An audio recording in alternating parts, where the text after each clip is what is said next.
ये तो बहुत कमाल किया आप लोगों ने कल जाके चैप्टर 1 का पेज 3 और 4 याद किया, और हिस्ट्री ऑफ टैक्स लॉज आपके जो है वो ऐसे हाथों के अंदर ये घूम रही है जैसे पता नहीं क्या चीज है।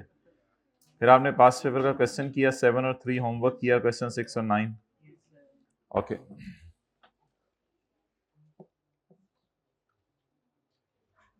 किताब दें, चैप्टर 1 निकाल लें। चैप्टर 1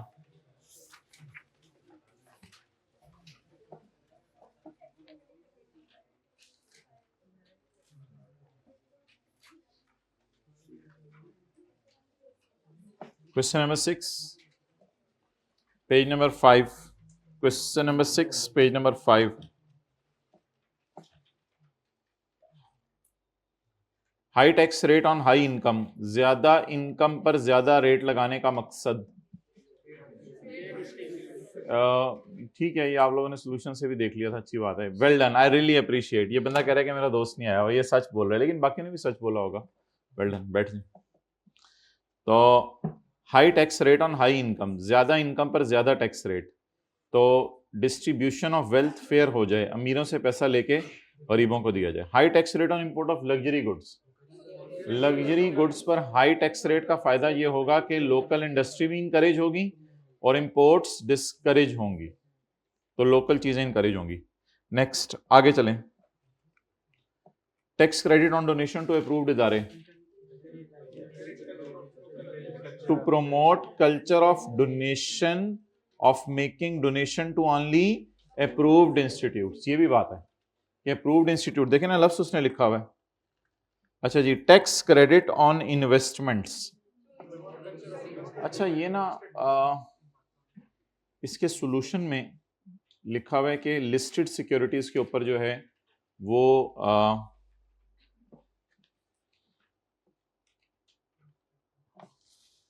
इस वक्त के लॉ में ना,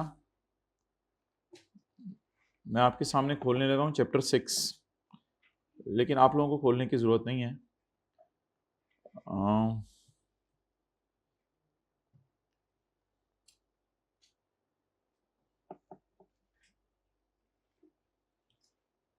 चैप्टर 6 में ना प्लांट वगैरह खरीदना, मशीन वगैरह खरीदना, ये तो हम इनकरेज करेंगे कि पाकिस्तान में आप प्लांट खरीद रहे हो, मशीन खरीद रहे हो, इस वजह से हम आपको टैक्स माफ कर दें।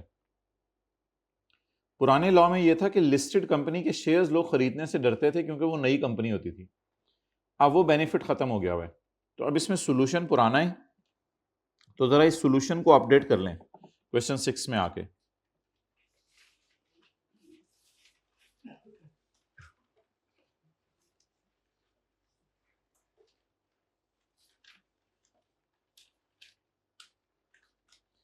इन्वेस्टमेंट में अब हम लिख लेते हैं to promote investment in plant and machinery.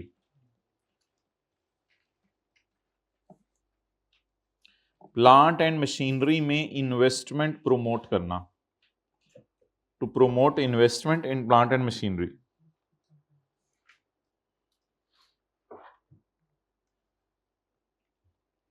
चलें आगे, लेकिन आगे चैप्टर 6 भी लिख लें छोटा सा, क्योंकि आपने ऑब्वियसली ये चीज़ पढ़ी नहीं हुई तो ऐसा जिस तरह जहन में बैठती नहीं, लेकिन फिर कभी हेल्प आउट कर जाएगी। चैप्टर 6 लिख लें, बल्कि बेहतर है कि क्वेश्चन के साथ आकर लिखें, कई दफ़ा रिवीजन में सोल्यूशन पे आप नज़र नहीं मारते, तो चैप्टर 6 में इंशाल्लाह इसको देखेंगे। Creation of tax free zones, जाहिर बात है टैक्स फ्री जोन्स बनाने से क्या फ़ायदा होगा, वहाँ पे लोग जाके बिजनेस करेंगे, और आगे लिख लें एम्प्लॉयमेंट अपॉर्चुनिटीज़ क्रिएट होंगी। उसके बाद tax on income of individuals and companies, इसका तो मतलब मकसद रेवेन्यू कलेक्ट करना है, लोगों से रेवेन्यू लिया जाए, यानी हुकूमत को रेवेन्यू दिया जाए। Tax on transactions not made through normal banking channel से ट्रांजैक्शन ना करना, तो असल में मकसद ये होता है कि कोई किसी को पैसे दे रहा है तो कहीं लिखा होना चाहिए ना कि कौन किसको कितने पैसे दे रहा है। That is called as documentation of, तो इकोनॉमी को डॉक्यूमेंट करने के लिए ये टैक्स लगता है। इसकी मिसाल बेहतरीन है कि गिफ्ट या लोन आपको किस फॉर्म में मिल गया, कैश के फॉर्म में मिल गया। Zero rating under sales tax act 1990। ये सेल्स टैक्स में हम पढ़ेंगे, ये भी आपसे नहीं होगा सवाल, सेल्स टैक्स में हम पढ़ेंगे exports are zero rate. Sales tax में हम पढ़ेंगे एक्सपोर्ट्स आर जीरो रेट। मतलब इस बात का ये होगा कि अगर 1 करोड़ वाली गाड़ी पाकिस्तान में 1 करोड़ 18 लाख की बेची जाए, तो वही 1 करोड़ वाली गाड़ी अगर स्विट्जरलैंड से ऑर्डर आ जाए कि यार हमें बड़ा दिल चाह रहा है स्विट्जरलैंड में पाकिस्तानी गाड़ी चलाने को, तो फिर आप एक्सपोर्ट करेंगे गाड़ी तो करोड़ वाली करोड़ में ही बेचेंगे। ये बात हम कहां पढ़ेंगे? तो लिख लें सेल्स टैक्स में एक्सपोर्ट्स आर जीरो रेट। इस बुनियाद पर कंक्लूड कर दें टू इनकरेज एक्सपोर्ट्स, क्योंकि ये तो उस बच्चे को पता होगा ना पेपर में जिसने सारा सेल्स टैक्स और इनकम टैक्स पढ़ के गया हुआ है। पेपर चैप्टर के बाद तो नहीं होता, पेपर तो सारी किताब के बाद आके आपने लिया होगा, इसलिए ये बात आपको पता नहीं थी, ये मैंने आपके नॉलेज में डाल दी। इस बुनियाद पर डिसीजन ले लें to encourage the exports. High tax rate on import of goods to discourage the imports या to encourage the local industry, जो भी कहते हैं लोकल मैन्युफैक्चरिंग। पॉइंट 2 तो हो गया है। जीरो रेट का क्या फायदा है सेल्स टैक्स में? एक्सपोर्ट्स को इनकरेज करना। थर्ड रो में बिल्कुल मोबाइल इस्तेमाल करें हाइब्रिड में, बॉयज में। I really appreciate this attitude in this class. भाई मुस्कुरा के देख दो, शुक्रिया, लेकिन ये मुस्कुराने वाली चीज नहीं थी। डिक्रीज इन सेल्स टैक्स का रेट। अच्छा मुझे ये बताएं कि एक चीज 118 की है, सेल्स टैक्स का रेट है, वो आप बाजार में गए आपको 115 की मिल गई, तो क्या आपने कहा क्या हो गया, ये तो कल तक तो 118 की थी, उसने कहा हुकूमत ने सेल्स टैक्स का रेट कम कर दिया है, आपको क्या फीलिंग आएगी? और फीलिंग वो छोड़े, एंजॉय में ये हो 3 रुपए की एक लेयर ले लूंगा, मैं ये नहीं पूछ रहा, आपको क्या फीलिंग आएगी? एक्सेलेंट, चीज सस्ती होगी है। चीज सस्ती होगी है को जरा बोलें किसी तरह। इन्फ्लेशन कम होगी है, यानी महंगाई कम होगी है। तो इसलिए महंगाई को कम करने के लिए सेल्स टैक्स के रेट को यूज किया जा सकता है, क्योंकि शायद मैंने कल पढ़ाया था, सेल्स टैक्स में तो तफसील से पढ़ेंगे, शायद मैंने कल पढ़ाया था, आपको याद हो कि सेल्स टैक्स का बर्डन कस्टमर पर डलता है सारा जाके। आगे चले, टैक्स हॉलीडे क्या होती है? टैक्स हॉलीडे, टैक्स की छुट्टी दे देना, क्या मतलब? एग्जाम माफ कर देना, टैक्स हॉलीडे। टीचर ने टैक्स नहीं पढ़ाया उस दिन आगे, ये तो नहीं टैक्स हॉलीडे होती। टैक्स हॉलीडे यानी टैक्स माफ कर देना। कंस्ट्रक्शन वालों को अगर हम टैक्स माफ कर दें तो क्या इससे फायदा होगा? कंस्ट्रक्शंस प्रमोट होंगी, और क्या है? हाई टैक्स रेट ऑन, असल में इंटरेस्ट इनकम कमाना एक जो है लॉ मेकर इसको डिस्करेज करता है। एक तो दोज़ख के अंदर जाना आसान हो जाता है, तो वो भी वो बचाना चाहता है आपको। दूसरा ये है कि असल में आप किसी कंस्ट्रक्टिव जगह पे काम नहीं कर रहे ना, वो आप या तो कोई प्लांट खरीदें, मशीनरी खरीदें, कोई और चीज खरीदें, कोई बिजनेस करें, कोई कारोबार करें, ये क्या कुछ नहीं, आपने पैसा बैंक में रखवा दिया, तो इस चीज को वो डिस्करेज करता है। तो दैट्स वाई इंटरेस्ट इनकम पे कौन सा रेट लग सकता है? High tax rate. पढ़ें, decrease in rate for online sale. तो अच्छा ऊपर वाले का क्या जवाब था? Discourage putting the deposits in bank या डिस्करेज सेविंग्स? अच्छा, decrease in rate of for online sale to encourage the online sale. Tax credit to persons employing fresh graduates को अगर कोई नौकरी दे और हुकूमत उसको डिस्काउंट दे दे, टैक्स रेट याद है क्या लफ्ज था? हुकूमत डिस्काउंट दे दे तो क्या फायदा होगा? एम्प्लॉयमेंट अपॉर्चुनिटीज निकलेंगी फ्रेश ग्रेजुएट्स को। फ्रेश ग्रेजुएट्स को नौकरी देने का ये मतलब है कि उसका जीरो एक्सपीरियंस है और उसको आप नौकरी दें। इसको कौन नौकरियां देता है? अगर दें आप तो हुकूमत फिर खुश होगी आपसे, आपको टैक्स हो सकता है माफ कर दे। हाई टैक्स रेट ऑन, हाँ तो इसको तो डिस्करेज किया जा रहा है लग्जरी आइटम्स की परचेज को। ओके,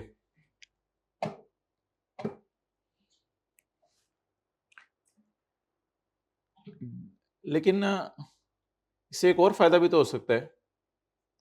वो क्या हो सकता है फायदा? रेवेन्यू भी आ सकता है, और असल में लग्जरी आइटम जिसने मंगवाने हैं, देखें उसने फिर मंगवाने हैं, एक बंदा है, उसके पास 10 अरब रुपया, उसने कोई चीज़ मंगवानी है बाहर के मुल्क से, ये नहीं कहेगा कि 6 करोड़ की बजाय 7 करोड़ की मिल गई तो मैं नहीं मंगवाऊंगा। मैं मंगवाने हैं, उसने मंगवाने, उससे कोई फर्क नहीं पड़ेगा। ठीक है, तो इट मीन्स के उससे फिर टैक्स ले लिया जाएगा और इक्वल डिस्ट्रीब्यूशन ऑफ वेल्थ हो जाएगी। वो टैक्स देने को तैयार है खुशी से, वो कहते हैं यार मुझे चीज़ चाहिए, जहाँ मर्जी से आती है। तो मैंने बस बताना होता है कि मेरे पास इंपोर्टेड चीज़ नहीं है, सिर्फ सिवाय मेरे, मैं इधर का हूँ बस लोकल। तो बाकी सर के बाल से लेके पैर के नाखून तक सारी चीज़ें जो मैंने पहनी हैं सारी इंपोर्टेड है। तो इसलिए फिर इन इक्वालिटीज वेल्थ डिस्ट्रीब्यूशन में ख़त्म होती हैं। अमीर पैसा देने को तैयार होते हैं, खरीद जितनी मर्जी महंगी चीज़ खरीद लें, वो गरीबों के पास पैसा चला जाता है। जब हुकूमत टैक्स लेती है तो फिर हुकूमत गरीबों की मदद करती है। Well, I'm talking on a serious note. Allow expenditure on research and, अगर आप रिसर्च करें और हुकूमत के खर्चा माइनस कर लो तो इससे क्या फ़ायदा होगा? रिसर्च इनकरेज होगी ना। और अगर आप कहीं हुकूमत रिसर्च कर किए जा रहे हो, ऐसे ही वहाँ में तीर मारे जा रहे हो पागल, और उसका नाम रिसर्च रखा हुआ है, तो हमें भी डीमोटिवेशन होगी, यार पागल हैं हम लगे हुए हैं।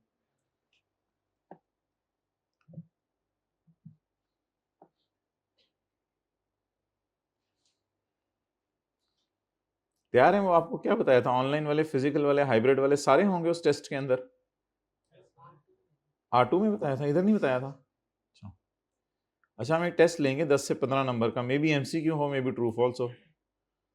तो उसमें जो है वो कौन कौन से बच्चे होने चाहिए? फिजिकल वालों का अलग ले लें, उसके लिए अलग इनामात, हाइब्रिड वालों का अलग ले लें, उसके लिए अलग इनामात, और ऑनलाइन वालों का अलग ले लें, उसके लिए अलग इनामात, या पूरा दंगल इकट्ठा अरेंज करें? नहीं, सारे बच्चों को तो नहीं बुलाना पड़ेगा, ऑनलाइन ही होगा। तो कितने कह रहे हैं अलग अलग होना चाहिए, कितने कह रहे हैं सबको इकट्ठे लेना चाहिए? सबको इकट्ठे लेना चाहिए। ठीक है, अलग अलग वाले ज़रा हाइब्रिड में दोबारा हाथ खड़ा करें। ठीक है, ये अलग अलग वाले तो भी ये चाह रहे हैं कि हर लाइन का टेस्ट अलग ले लें, शायद मैं फिर ही फर्स्ट आ जाऊँ। मेरे साथ जो 4 बैठे हैं उनका ले लें, उसमें से शायद आ सकता हूँ। तो मैं तो दंगल में नहीं जाना चाहता। हो सकते हैं ऑनलाइन में 3-4 गुना ज़्यादा ही स्टूडेंट हों आपसे, जितने आप बैठे हुए, तो असल तो मुकाबला फिर आपका उनसे और उनका आपसे है। तो मैं देखना चाहता हूँ वैसे कि इन सारी क्लासों के अंदर कौन ऐसा दरख्शिंदा सितारा है। वो हो सकता है 6 मिनट के लिए टेस्ट खुले, उसके बाद बंद हो जाए, उसी 6 मिनट के अंदर आपने सारे MCQ सॉल्व करने होंगे। तो पता चलेगा जो जीता वो सिकंदर, जो हारा वो बंदर। तो सारा जो पढ़ा होगा आज तक, बस you should be well equipped, आपको बस तैयार रहना चाहिए। ये इस हफ्ते या अगले हफ्ते किसी भी वक्त हो सकता है, वो पता ही नहीं चलेगा, एक दिन पहले बता दिया जाएगा बस कि कल तैयार रहना। पेज 85 पे आ जाए साथ वाले को लेके। इनाम फिर उसी लेवल का होगा जिस लेवल का टेस्ट होगा, तो टेस्ट बनेगा तो उसका लेवल पता चलेगा ना।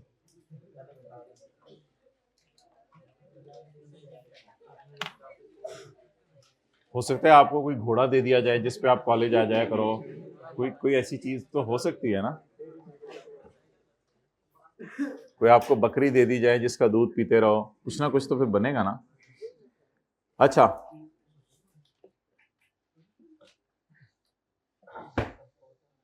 घूर के देखें साथ वाले को, अगर कल उसने छुट्टी की थी, घूर के देखें, ऐसी घूरी मारें उसके दिल में उतर जाए। अच्छा, एक साहब की तनख्वाह है 50,000 रुपया। तो बेटे संडे को कौन सी क्लास होती है? मुझे तो यकीन नहीं आ रहा तुम्हारी बात पे। 50, कितने लोगों ने ये घर में सुनी बात आज? ठीक है, घर वालों के एतमाद करें मेरे पे। अच्छा, सॉरी मुझे नहीं कहना चाहिए था। तो अच्छा, अब सवाल भाईजान ये राइज होगा कि जिन्होंने हाथ खड़े किए थे होते हैं उन्होंने भी शुगल में खड़े किए हों। तो ₹50,000 एक बंदे की तनख्वाह है, ये उसको कैश में मिलनी है, लेकिन वो बंदा कहता है कि ऐसा करें, मुझे आप कैश में ना दें, अप्लाइड ऑन बिहाफ, मेरे बिहाफ पर अप्लाई कर दें, मेरे बिहाफ पर अप्लाई करके अलग रखते हैं। अप्लाई ये नहीं कि कहीं एप्लीकेशन देनी है, अप्लाइड ऑन बिहाफ, मेरे बिहाफ पे अलग करके रख दें। ये होता है प्रोविडेंट फंड, मिसाल के तौर पे 3,000 रुपये। तो एम्प्लॉय कहता है कि ये 50,000 रुपया घर जाएगा, तो ये 50,000 रुपये जब घर जाएगा तो खर्च हो जाएगा, तो मुझे ये डर है कि ये पैसा खर्च हो जाए। इस डर को कवर करने के लिए मैंने ये डिसाइड किया कि हर महीने 3,000 रुपया मेरी तनख्वाह का काट लिया करें, मुझे 47,000 दे दिया करें, ये 3,000 रुपये एक बास्केट में डालते रहे मेरे लिए। इस बास्केट का नाम शायद आपने सुना हो, प्रोविडेंट फंड। जब मैं रिटायर हो रहा हूँ तो ये बास्केट में से मुझे पैसे निकाल के दे दीजिएगा, मेरी सेविंग हो जाएगी। वरना मेरे पास पैसा आ जाए तो मुझे अपनी भी खबर नहीं रहती, तो इसलिए ये बड़ा डर लगता है कि पैसा खर्च हो जाएगा। तो ठीक है, एम्प्लॉयर उसके लिए अलग करके रख देगा। Okay, applied on instruction, applied on instruction.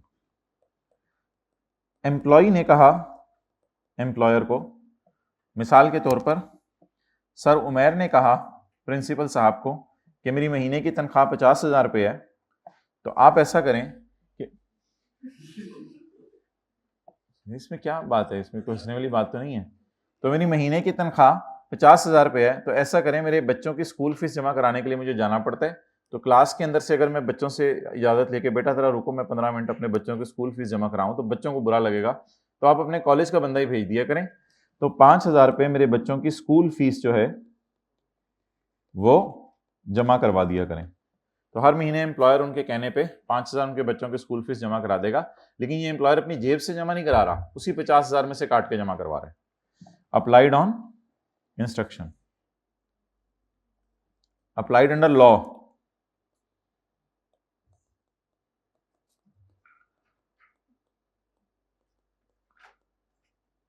तो मिसाल के तौर पे कोई एम्प्लॉय जा रहा था, तो एम्प्लॉय जो है उसने सिर्फ इशारा नहीं तोड़ा, इशारे का खंभा भी तोड़ दिया जज्बात में आके। तो पुलिस वाले उसके पीछे लग गए, तो ये एम्प्लॉयर की टेबल के नीचे बैठा हुआ था, एम्प्लॉयर को कह रहा था खुदा के लिए इनको फारग करो, मुझे सामने ना करो। तो एम्प्लॉयर ने कहा तेरी तनख्वाह में से ही काटूंगा, उसको कान में कहा तू बैठा रहे, तू टेंशन ना ले, तू नीचे कर मुंह। तो कोई भी applied under law, violation of law, खंबा समेत 7,000 रुपये कर लें, तो 7,000 रुपये का जुर्माना हुआ, तो ये उसी की तनख्वाह में से काट के दिया जाएगा। Made available. अच्छा वैसे चलें, अप्रिशिएट भी करना चाहिए आपको, ऐसे यानी मजे से सुन रहे होते हैं, एंजॉय करते हैं, जैसे घर जाके भी याद करना है आपने। यानी कि ऐसे सारे ये जज्बा अगर घर में भी जिंदा हो जाए, तो वो जो हर चैप्टर के बाद आंसू बहाते हैं आखिरी सफ़े के ऊपर और वो निशान लगा रह जाता है उस आंसू का, वो ऐसा ऐसा खत्म होने लग जाए। हैं क्लास में कुछ जो पढ़ते भी हैं माशाल्लाह, लेकिन शायद वो आप ही हैं। मेड अवेलेबल, मेड अवेलेबल का मतलब है कि एम्प्लॉयर ने एम्प्लॉय को कहा एयर कंडीशनर ले लो, एसी ले लो 12,000 रुपये वाला। तो इसमें अब पैसे जो गर्मियाँ को आ रही थी, तो उसने कहा यार एसी ये 12,000 रुपये वाला ये रख लो, बाकी तुम्हें पैसे दे देता हूँ मैं। तो अब बेचारे के पास कितने पैसे बचे बैलेंसिंग जो घर लेके जाएगा? छोटे कैलकुलेशन कर, साथ वाले को लगाई रखा करें, छोटे टोटल कर 23,000। अब वो नहीं प्यार मोहब्बत से 23,000 रुपये घर लेके जाएगा। अब सवाल ये कि what is his income from salary, employee की इनकम फ्रॉम सैलरी में क्या जाएगा? 23,000, 50,000, क्योंकि ये भी तो उसी को फायदा दिया ना। तो इसलिए बस कंक्लूजन ये है कि सारे पैसे ही किस में जाएंगे? सैलरी में। अगर कोई ये कहे कि 23,000 इनकम फ्रॉम सैलरी में जाएगा, तो he can meet me after class, I will explain him in a better वे।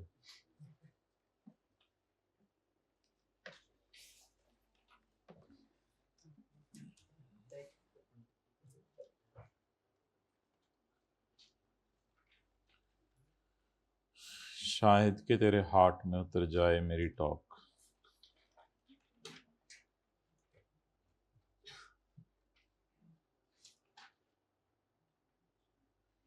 बहुत होगी वैसे, मैं आज से पढ़ना शुरू कर देता हूँ। जो हो गया वो हो गया, तो तकरीबन महीना ही गुजरा है, क्या होता है। मैं आज से ना पढ़ना शुरू कर देता हूँ, मैं भी बताता हूँ। तू देख जरा, तू जो बड़ा बना फिरता है ना,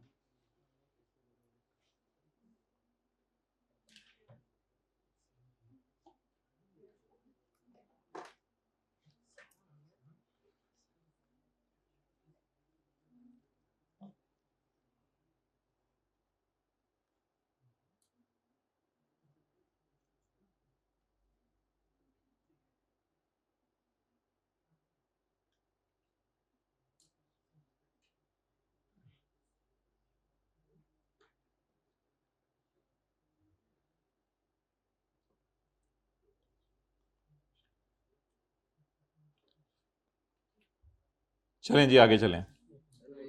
मतलब ये होता है कि स्पीड तेज कर दें, आप समझ रहे होते हैं कि मैंने पढ़ाना शुरू कर देना है। थोड़ी थोड़ी देर में छेड़ते रहना चाहिए बच्चों को। बेटा तुम पढ़ नहीं रहे? जी जी अम्मी मैं पढ़ने ही लगा था। हर वक्त हाथ में पकड़ा होता है, हर वक्त हाथ में पकड़ा होता है मोबाइल, नहीं क्या। ये तो घर वाले जज्बाती हो गए, केड़ा नशा है दे विच, दीवाने हो गए हो। किसी ने कभी घर वाले ने उठा के ऐसे गुस्से में फेंका नहीं, ये रहा तेरा मोबाइल, खुद यूज कर रहे हैं घर वाले। अच्छा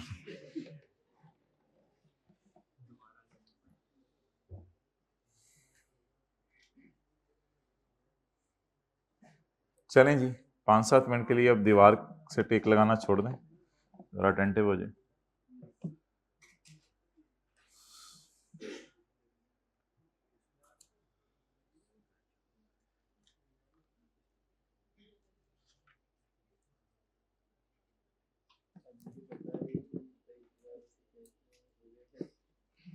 अच्छा तो भाई 23,000 is not income from salary, 50,000 income from salary. A person shall be assumed as having received an amount. एक असल में बस एम्प्लॉयर एम्प्लॉय रिलेशन जहन में रखें कि कॉलेज के प्रिंसिपल साहब हैं जैसे एम्प्लॉयर, मिसाल के तौर पर उनको समझ लें, और कोई कैशियर है, ऑफिस बॉय है, कोई स्टाफ का बंदा है, वो सैलरी ले रहा है उनसे, ये पूरा रिलेशन जहन में रखें। होंडा एटलस कार है, एक कंपनी है, उसके अंदर एक एम्प्लॉय है जो काम कर रहा है, मिसाल के तौर पे सेल्स मैनेजर है, प्रोडक्शन मैनेजर है। एक्चुअली अच्छा, an amount shall be assumed as received. एक एज्यूम किया जाएगा एक बंदे ने अमाउंट रिसीव कर लिया है, चाहे वो अमाउंट हो, चाहे वो फ़ायदा हो, चाहे वो परक्विजिट हो। परक्विजिट फ़ायदे को ही कहते हैं।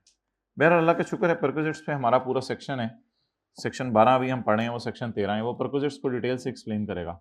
परक्विजिट्स ये होते हैं, एम्प्लॉयर ने एम्प्लॉय को कभी गाड़ी दे दी, एम्प्लॉयर ने एम्प्लॉय को घर दे दिया, एम्प्लॉयर ने एम्प्लॉय को अपनी जान दे दी, सॉरी ज़्यादा हो गया। Actually received by the person, जो एक्चुअली बंदा रिसीव कर रहा हो। नंबर 2, अप्लाइड ऑन, उसके लिए अलग करके रख दिए, उसके लिए अलग करके रख दिए। Applied at instruction of person, person से मुराद यहां एम्प्लॉय है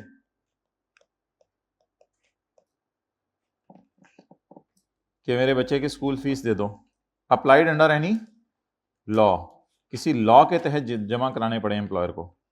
made available to the person, person को मेड अवेलेबल हो गए। तो मेड अवेलेबल की मिसाल है कि ये पैसे ना लो, चीजी ले लो, पैसे ना लो, चीजी ले लो। बड़े हो जाते हैं तो चीजी का लेवल भी बड़ा हो जाता है, वो टॉफी शॉफी से जरा बाहर निकल आते हैं। Salary received by an employee from any employment whether of revenue और कैपिटल नेचर। कैपिटल नेचर की सैलरी होती है गोल्डन हैंडशेक, नीचे लिखा हुआ है कैपिटल नेचर की सैलरी होती है golden handshake. Golden handshake capital nature की सैलरी है। गोल्डन हैंडशेक कुछ लिखने की ज़रूरत नहीं है, आने वाले दिनों में हम पढ़ेंगे जब एम्प्लॉय रिटायर होता है तो एम्प्लॉयर जो है वो उससे सोने का हाथ मिलाता है, यानी जाते हुए अच्छे खासे पैसे देता है, तो that is called as golden handshake. Revenue nature means के डे टू डे की रूटीन के जो तनख्वाह हर महीने जो मिलती है वो रेवेन्यू नेचर की, और कैपिटल नेचर कोई वन ऑफ मिले पैसे ज़्यादा। तो तनख्वाह में पे भी होती है, तनख्वाह में वेजेस भी आ जाती हैं, रिमुनरेशन भी आ जाती है, इंक्लूडिंग लीव पे और payment in leave of leave. यानी एम्प्लॉय, कई दफ़ा एम्प्लॉयर एम्प्लॉय को कहता है कि तुम छुट्टियां भी कर लो, कोई साल में 20-25, तो मैं तुम्हारी तनख्वाह नहीं काटूंगा, पेमेंट में तुम्हारी तनख्वाह नहीं काटूंगा, तो लीव पे इसको मिलती रहती है। Payment in leave of leave इस तरह का होता है असल में कभी कि ये कोई जानना ऐसे ज़रूरी नहीं, ये इस तरह का होता है कि इन लीव का मतलब इन प्लेस है ना, instead of, payment instead of leave. कई एम्प्लॉय होते हैं कहते हैं मुझे छुट्टी चाहिए ही नहीं, तो फिर एम्प्लॉयर खुश होकर उसे कुछ एक्स्ट्रा पैसे कभी दे देता है, यार तुमने तो छुट्टियां ही नहीं ली, तुम कुछ पैसे मेरे से ज़्यादा ले लो, payment in place of leave. मैं लीव्स नहीं लेता, मैं तो बस 10 साल से आपको पता है एक दिन भी छुट्टी नहीं की, तो ठीक है, payment in leave of leave. Over time, bonus, ज़्यादा काम करने का ओवर टाइम मिल जाता है, बोनस मिल जाता है। भाई छुट्टी की तो मुझे तो कोई लॉजिक समझ नहीं आती, मुझे नहीं याद पड़ता पूरे कैफ में कोई छुट्टी की हो मैं बल्कि 100% बात कर रहा हूँ। और आप लोगों ने अभी तक पीआरसी कैफ में लाके जर्नी छुट्टी कर लिया, हाथ खड़ा करें, हाथ खड़ा करें, हाथ। पीआरसी और कैफ में अभी तक 1-2 छुट्टी की है, हाथ खड़ा करें। ये देखें, ये देखें, आवे का आवा बिगड़ा, ओ तेरी है, पूरे हाथ खड़े हुए हैं, सबके हाथ, 2-2 हाथ खड़े कर रहे हैं। ठीक है, चलिए वो हजरात हाथ खड़ा करें, मैट्रिक 9th 10th एफएससी और अभी तक छुट्टी नहीं की। एक खड़े हो जाओ, खड़े हो जाओ, ये तो ये घर वालों से इंफॉर्मेशन लेनी पड़ेगी। Well done, I really appreciate. बैठ जाए जी। हाइब्रिड वाले जरा हाथ खड़ा करते हैं, मैट्रिक में भी छुट्टी नहीं की, एफएससी में भी छुट्टी नहीं की। और यार ऐसे ना किया करें, रेगुलरली आया करें ताकि अपने बच्चों को बता सकें तेरा बाप इतना पढ़ता था। तो बोनस, कमीशन, फीस, ग्रेचुटी और work condition supplements. Work condition supplements ये होते हैं कि एम्प्लॉयर एम्प्लॉय को कोई अनप्लेजेंट काम करने को कहता है या कोई डेंजरस काम करने को कहता है। मिसाल के तौर पे पहाड़ के ऊपर जाओ, जड़ी बूटियां लेके आओ, या जो है वो शेर की मूंछ का बाल लेके आओ, अनप्लेजेंट या कोई डेंजरस काम कहता है। तो एम्प्लॉय कहता है मैंने नहीं करना, तो एम्प्लॉयर कहता है लाख रुपए ले ले। उसने कहा कितने बाल लाने हैं? तो जान जोखों में डालने वाला कई दफा एम्प्लॉयर एम्प्लॉय को काम दे देता है। और चूहा तशरीफ ले आया। ये 3rd रो में हाइब्रिड में बॉयज, यार बाल सेट इधर देखना, अटेंटिव रहें। पॉइंट बी में क्या है? परक्विजिट। परक्विजिट से क्या मुराद है? फायदा। परक्विजिट से क्या मुराद है? फायदा। ये परक्विजिट्स किस सेक्शन में डिस्कस होंगे? सेक्शन नंबर 13 के अंदर। परक्विजिट सेक्शन नंबर 13 के अंदर डिस्कस होंगे। ओके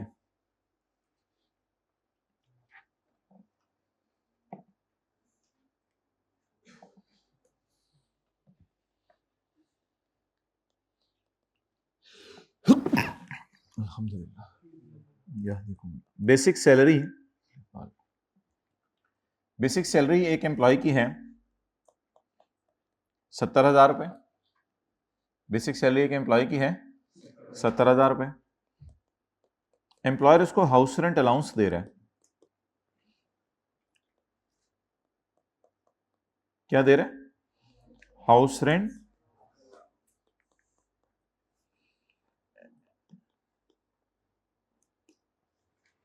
यूटिलिटीज अलाउंस दे रहा है।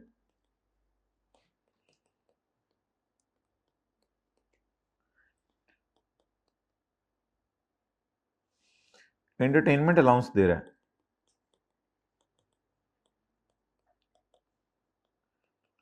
अच्छा, आप लोग आर्टिफिशियल चीजें ज्यादा खाते हैं या नेचुरल चीजें ज्यादा खाते हैं? क्या कभी ब्रेक में मौका मिले कोई चिप्स, लेज, बोतल, बिस्किट, जूस या सेब, केला, अंगूर? नहीं, आप लोग अगर डिमांड बढ़ाएं तो शाम कैंटीन वाले से बात कर लेते हैं। ये तो डिमांड के ऊपर है। हाथ खड़ा कर दें, फिर कर लेते हैं शुरू। क्या चाहिए? केले? मेरा वो नहीं है, पार्टनर नहीं है, बिजनेस पार्टनर। अंगूर चाहिए? अंगूर तो मेरा ख्याल सारे नहीं लेंगे, कॉमन चीज रख लेते हैं पहले। केला और सेब रख के देखते हैं। हाथ खड़े करें जरा, मैं कॉलेज वालों को फीडबैक दे दूं। कितने बच्चों को चाहिए केला सेब? ठीक है। एंटरटेनमेंट अलाउंस नहीं, I am talking on a serious note. जी, टोटल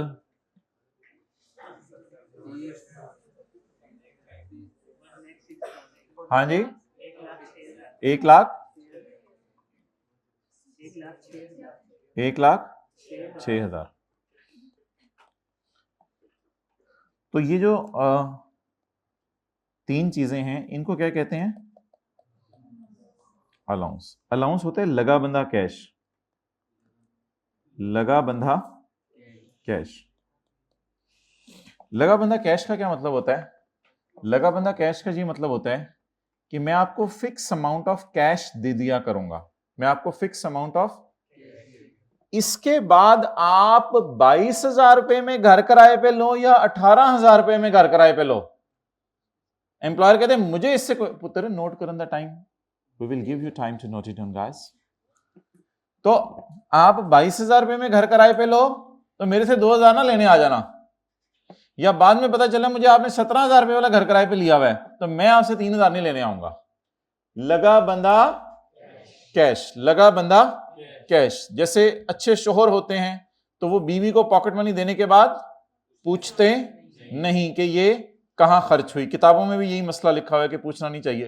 तो इसी तरह ये भी क्या है, अच्छा एम्प्लॉयर। वो हो क्या, वो कौन होता है, अच्छा शोहर। ये कौन है, तो अच्छा एम्प्लॉयर क्या करता है, पैसे दे देता है और बाद में पूछता नहीं। तो इस लफ्ज का नाम लॉ में क्या है, अलाउंस। लिख लें, पहले वो लिख लो, मैं बीवी से पूछूंगा नहीं।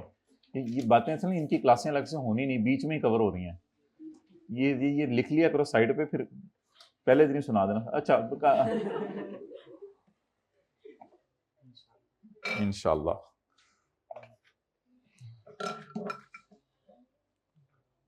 जी एसी को क्या करवाना है, बंद करवा दें या भाई पूछो जो भी करना है।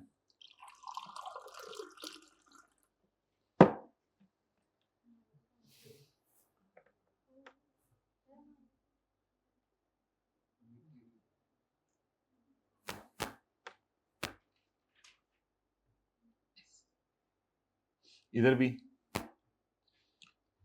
अस्सलाम वालेकुम सर, हम ऐसा कर सकते हैं कुछ कैंटीन पे कुछ फल रखवा दें सैंपल बेस पे, एक हफ्ते ज़रा इसको टेस्ट करके देखें। ये कुछ 30-40 बच्चों ने हाथ खड़े किए हैं कि हम खाएंगे। पहले दिन की सेल देख लेंगे ना कितनी हुई, फिर उसको 0। यार थोड़ा सा करें चेंज, आप लोग नहीं करेंगे तो अपने बच्चे भी सेब महीना महीना नहीं खाएंगे। यहाँ पे महंगा देते हैं, देंगे।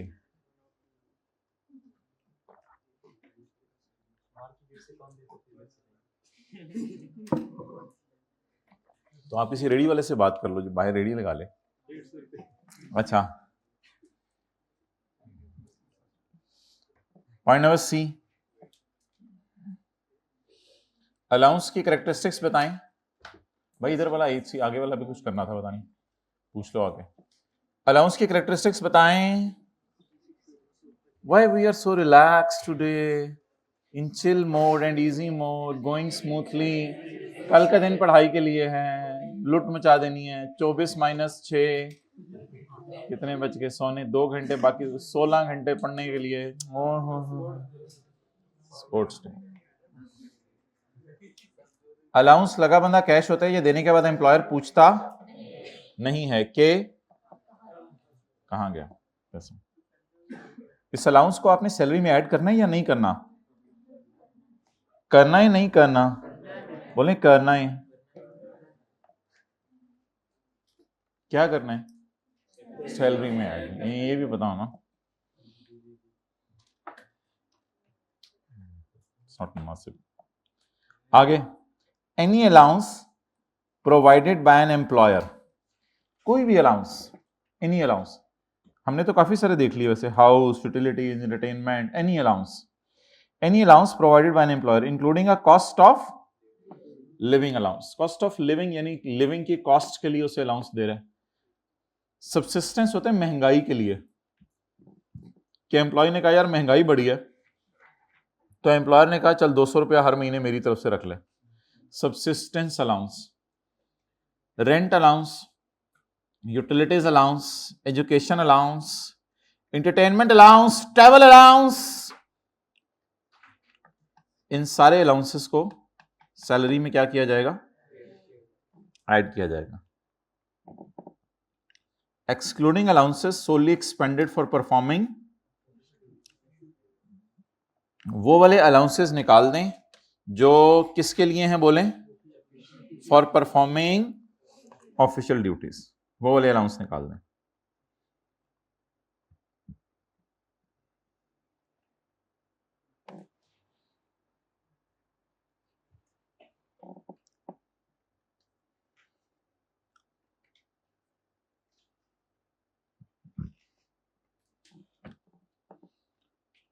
प्रिंसिपल साहब ने बुलाया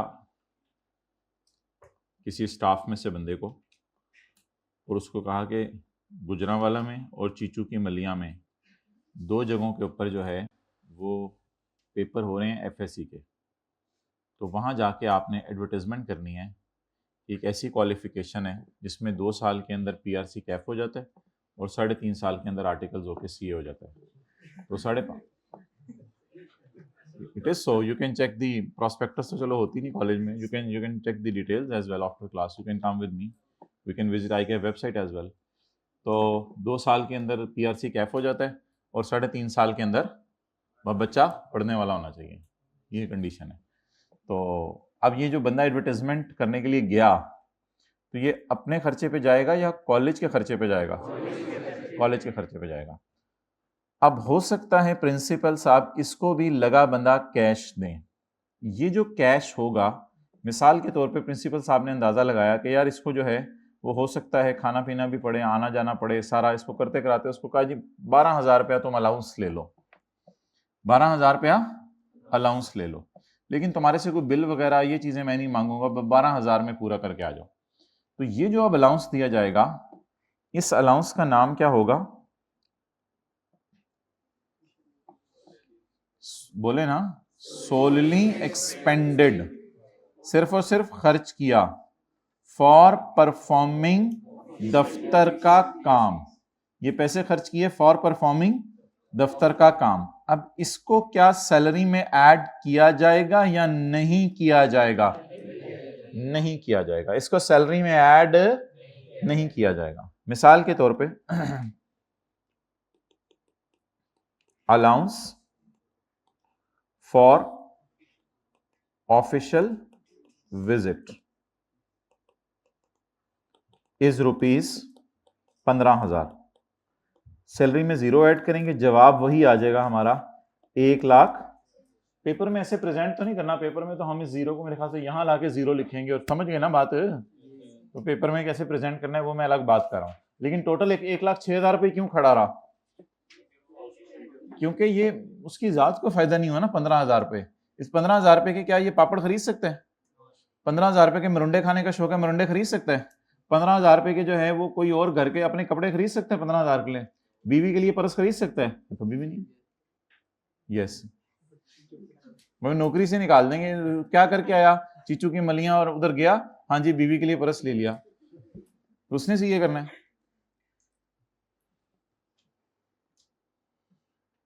जी जी भाई माइक।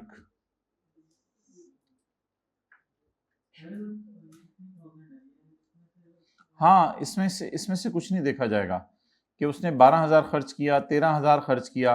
हो सके वो एक दिन पहले निकल जाए पैदल, यार मैंने खर्चा सेव करना है, साइकिल करा ले कोई। तो अगर वो और उधर जाके भी खाला के घर रहे, कोई खाना ना खाए किसी, ठीक है, कोई ना कोई रिश्तेदार दूर के ढूंढ ले, मैं आपके जानने वाला हूँ, अस्सलाम वालेकुम, चाय जरा लेके आए। होते हैं लोग इस तरह के भी दुनिया में। तो फिर मेरे भाई फिर ये नहीं देखा जाएगा। यही मैंने अभी एक्सप्लेन करना था। अगर इसका खर्चा ज्यादा हो जाएगा तो ये आके मांग लेगा, बस 1,000 रुपये और खर्चा हो जाएगा, आके मांग लेगा, एम्प्लॉयर दे देगा इसको, वो भी फिर सैलरी में तो नहीं ऐड होगा, उसकी जात को तो फायदा नहीं हुआ। ये 15,000 की बजाय 12,000 लगाए, 13,000 लगाए, ये फिर इसके अपने ऊपर है। तो income from salary will remain at, बोलें 1 lakh. Due to this allowance salary will not increase. Mobile अब क्या क्या इसके कहां इतने मगन होके ऐसे लगे होते हैं।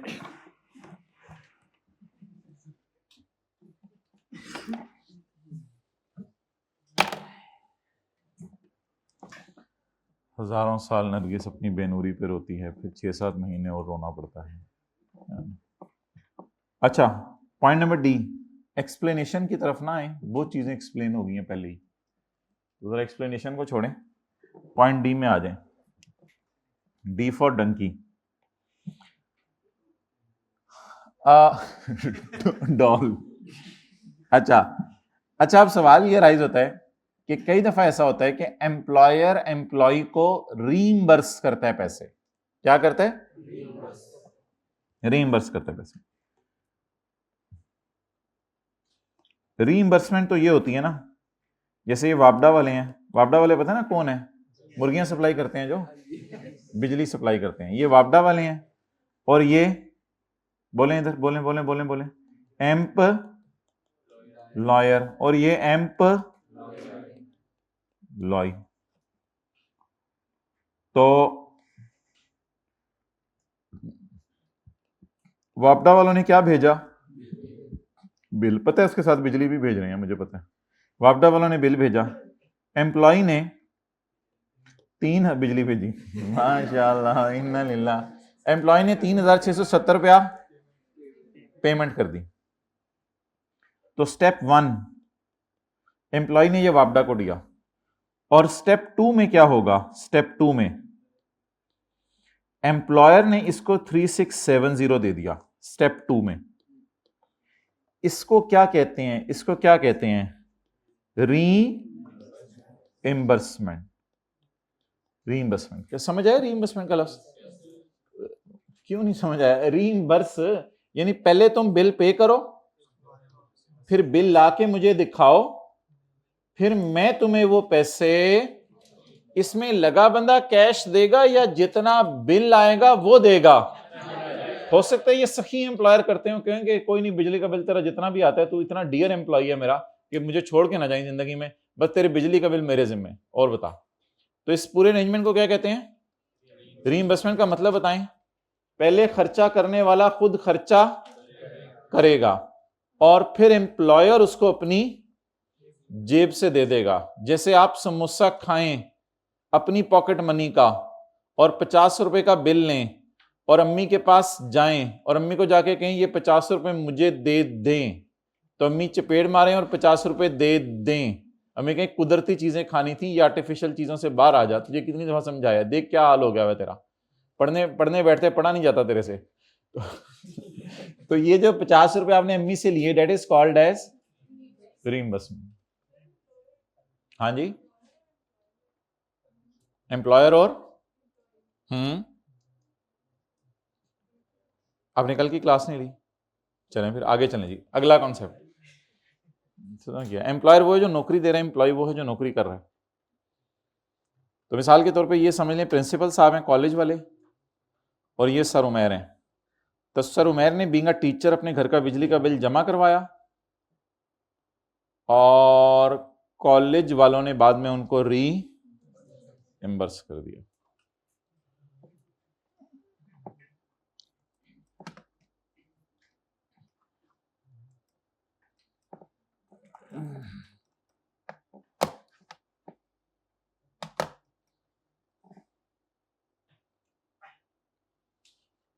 अब बताएं जी, इनकम फ्रॉम सैलरी में कितना ऐड होगा? 3670।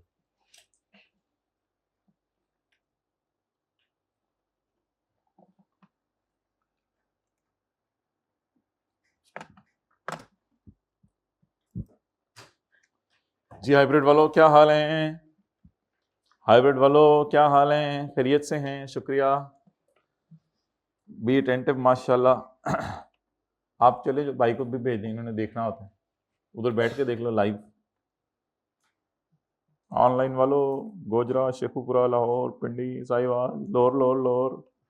Point number D, an expense of an employee. खर्चा किसका था? सर उमैर का। डेट इज पेड और रीइंबर्स्ड बाय, जो पे या रीइंबर्स किसने कर दिया? असल में देखें अब इन द एंड किसने पे किए, किसकी जेब से गया? एम्प्लॉयर की जेब से। इसका क्या मतलब है? Other than reimbursement for official duty, other than reimbursement for official duty, ऐसी रीइंबर्समेंट जो दफ्तर के काम के लिए हो। ये दफ्तर का काम है या ये जाती काम है? घर का बिजली का बिल दफ्तर का काम है, जाती काम है। और अगर दफ्तर के काम के लिए हो तो ऐड नहीं होगा।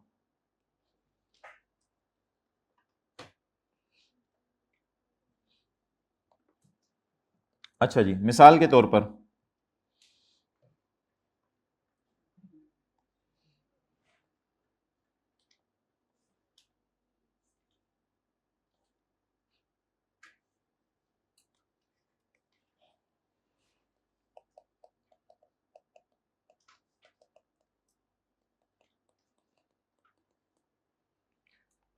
आप तशरीफ लाएं इधर।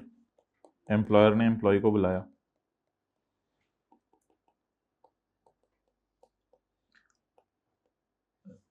अफसोस से मैं आपको कह रहा हूं, आपको ना काम करना नहीं आता। इतने अरसे से आप हमारे पास हैं, आपको काम करना नहीं आता। मैं आपको स्पेन भेज रहा हूं, वहां एक ट्रेनिंग हो रही है काम कैसे करते हैं, तो वहां समझाएंगे आपको कि काम कैसे करते हैं। तो इसके बाद आप ऐसा काम करेंगे कि मेरा दिल बाग बाग हो जाया करेगा, गार्डन गार्डन।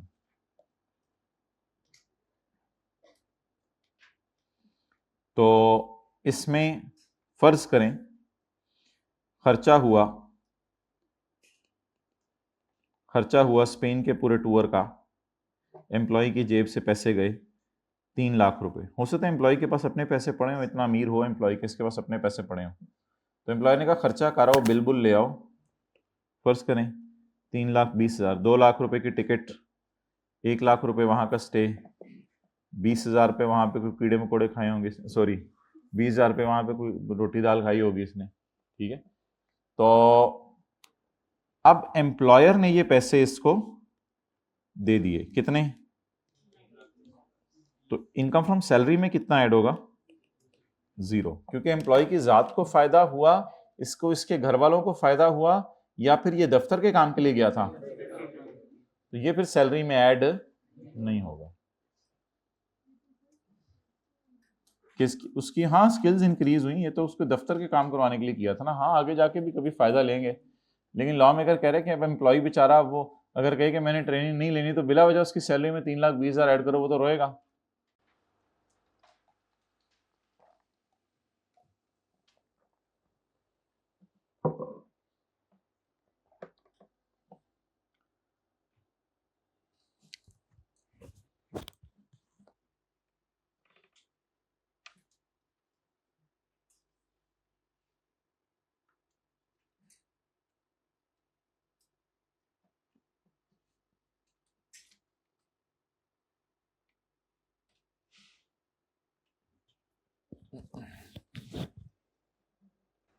सर्दियों में गर्मियों में तो नहीं ना, माय ब्रो।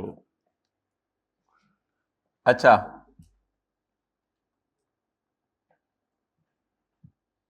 बिल्कुल कंसंट्रेशन से सेकंड लास्ट रो में मोबाइल इस्तेमाल करें, हाइब्रिड में हम फिर आगे पढ़ते हैं, जरा चलें आगे। बिल्कुल कंसंट्रेशन, सब कुछ छोड़ छाड़ के हम तन मुतवज्जे होके।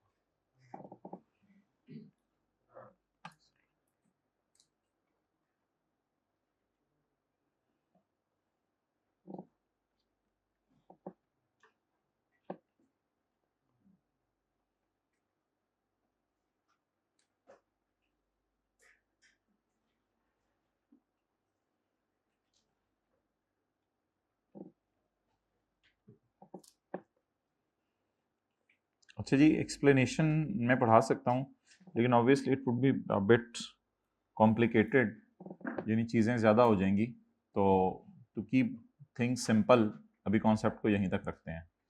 तो अगले पेज पे आए, पेज 86, अगला पेज है वो, अगला page 86, point number E for हाथी। एम्प्लॉयर जो है, मिसाल के तौर पे कोक वाले हैं, एक बंदा यहां पर नौकरी कर रहा है एम्प्लॉय, तो गोरमे वालों ने कहा कि आप जो है वो छोड़ो कोक को और आप हमारे पास आ जाओ, कानून के हाथ लंबे होते हैं, आप हमारे पास आ जाओ। तो एम्प्लॉय कह रहे हैं नहीं मैं नहीं जाऊंगा, मैं नहीं जाऊंगा। इधर तुम्हारी तनख्वाह जो है वो 1 लाख रुपए थी, हम तुम्हें 1 लाख देंगे। एम्प्लॉय ने कहा ये क्या मक्खी मारी है तुम लोगों ने, इधर भी तनख्वाह 1 लाख, इधर भी तनख्वाह 1 लाख, मैं तुम मेरे चाचे के पुत्र लगते हो। कहते यार तुम्हें रसमलाई खिलाया करेंगे रोजाना, और नहीं रसमलाई खिलाया करेंगे, हाँ ये भी मुझे जो है वो लेस खिलाते हैं, नहीं ये पेप्सी वाले नहीं है, तो ये भी मुझे जो है वो लेस खिलाते हैं, तुम रसमलाई, ये क्या बात हुई, मैं नहीं आ रहा। गोरमे वालों ने कहा साइड पे आ जाओ, डिग्गी खोली गाड़ी की, ये ना 7 लाख रुपया रख लो, ये ना तनख्वाह के अलावा है। अच्छा कब आना है? कल से आना है, आ जाऊंगा मैं। ठीक है इंशाल्लाह, मुझे जगह बता दो, मैं पहुंच जाऊंगा। कितने तुम्हारा दफ्तर? और पेप्सी वालों को आपने रिजाइन कर दिया, तो ये मनाने के पैसे लिए, मान नहीं रहा था यार। ये यही मतलब है ना agreeing to enter into employment relationship. तो अगर एम्प्लॉय, क्यों इधर मुतवज्जे रहो ना, नींद पूरी कर रहे हो? अच्छा, agreeing to enter into any employment relationship. Employment relation, employer ने एम्प्लॉय को कहा मान जा, नहीं मानता मान जा, नहीं मानता मान जा, मान गया, ब्रीफ केस। तो any amount, the amount of any profits, ये तो जाहिर सी बात है एम्प्लॉयर्स अपने प्रॉफिट्स में से ही पैसे देते हैं ना। एम्प्लॉयर के पास कोई आसमान से तो पैसे नहीं आते, एम्प्लॉयर अपने प्रॉफिट्स में से ही पैसे देते हैं। गवर्नमेंट ने जो प्रॉफिट्स कमाए होते हैं उसमें जो पैसे बचे होते हैं उन्हीं में से देते हैं। The amount of any profits in place of salary, salary के अलावा हैं, और इन एडिशन टू सैलरी, एक ही बात है। सैलरी तो मिलेगी तुम्हें लाख रुपए हर महीने, लेकिन ये 7 लाख अलग है, ये 7 लाख अलग है। डन?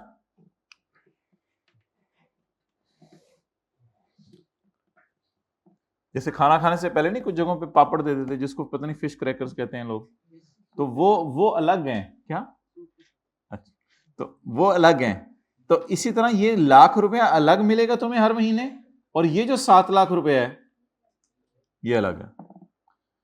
तो amount of any profits in place of salary, salary के ऐथे टेंटे पता नहीं से मगन हुए होते हैं। अच्छा जी जी, मैं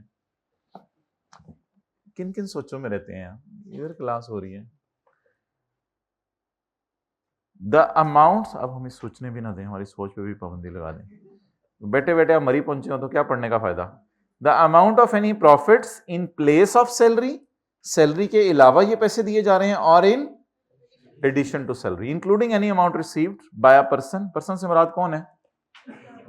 employ. For agreeing to enter into an employment relationship, hybrid में मोबाइल यूज ना करें। Agreeing to enter into an employment relationship, employment relationship में एंटर होने के लिए। नेक्स्ट, ऊपर से मिला के पढ़ें भाई, जादुई छड़ी।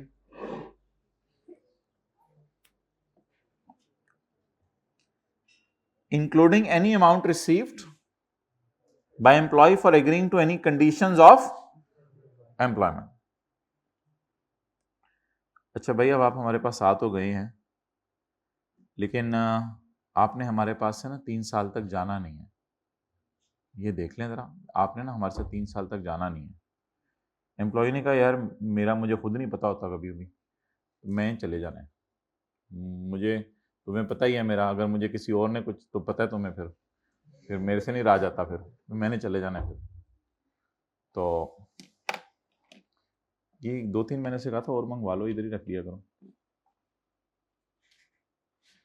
अच्छा, तो एम्प्लॉयर ने कहा ठीक है ट्रक में आना जरा, ये खोल के, ये लो यार 3 लाख रुपया। अच्छा आप कितने साल का कहते थे? 3 साल का, चलो 3 साल का भी 3 दे दो, फिर बाकी अगर हुआ तो फिर बाद में करेंगे, ठीक है चलो। तो पॉइंट 2, एम्प्लॉयर को भी पता चल गया, एम्प्लॉय को।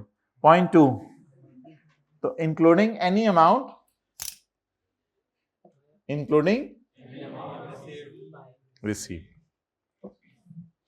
जरा खोल के दिखाओ जिस तरह तलवार निकालते हैं, खड़े हो उधर मुंह कर, अटेंटिव नहीं ये बंदा अटेंटिव नहीं है, उधर उधर उधर कैमरे की तरफ मुंह कर, चलो चलो चलो चलो, मुंह कर लो, सारी बॉडी ना करो बेशक।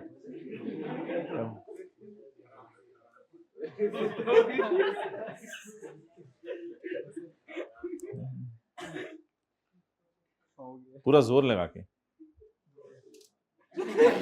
नहीं मजा आया ना, दोबारा ट्राई करो।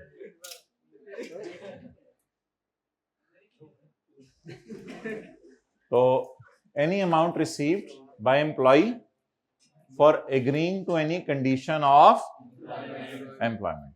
क्या कंडीशन लगाई है हमने? 3 साल तक हमें छोड़कर नहीं जाना। और any changes to those conditions का मतलब बताएं। और any changes to those conditions, जब 3 साल पूरे हो गए हमने कहा 1 साल और रुक जा। एम्प्लॉय ने कहा ठीक है हेलीकॉप्टर निकालें जरा।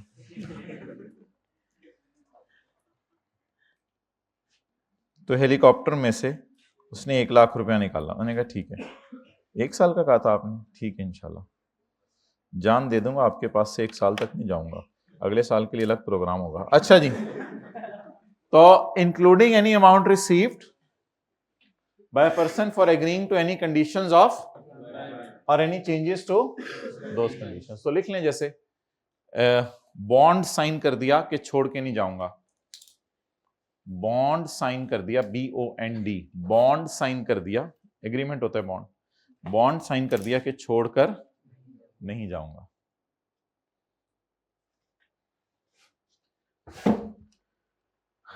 वैसे मैं अब पढ़ना शुरू कर ही देता हूँ, ये ना अगर जो भी होना था वो हो गया। अब तो चलो पिछला भी साथ साथ कवर कर लूंगा, लेकिन अब मैं फिर देख रहे हैं अपने वालिदैन के ख्वाबों की ताबीर में बन सकता हूँ। हाँ बन ही सकता हूँ, मोबाइल ही छोड़ना है और क्या करना है, एक्स्ट्रा करिकुलर छोड़नी है। पॉइंट नंबर 3,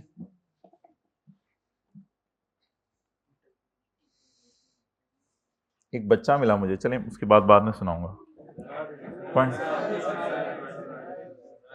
एक दफा में मैंने 4 पेपर निकाले, अगली दफा मैंने 4 पेपर निकाले, गैप खत्म हो गया बस साल के अंदर, तो पता ही नहीं चला। Point number 3, on termination of employment.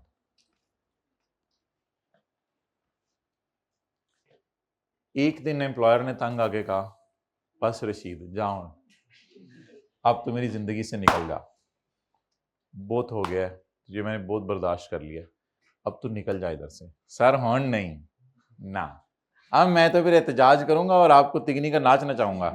अब देखें सी आपके साथ करूंगा क्या, मैं 10 बंदों को और अपने साथ लेके जाऊंगा, बाहर ऐसा प्रोटेस्ट करूंगा। आपकी सोच है ये कि आप मेरा दिल लग गया आपके ऑर्गेनाइजेशन में, आप मुझे निकाल रहे हैं, मेरे भी जज्बात हैं। इसने कहा इधर आप साइड में, 6 लाख।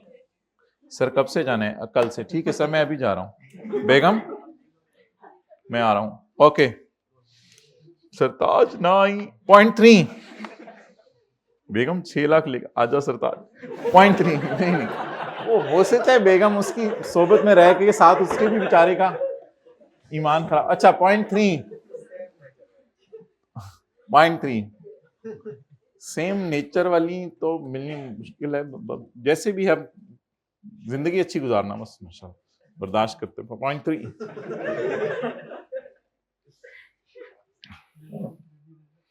एक बहुत बड़े अल्लाह वाले थे और ये सच्चा वाकया है।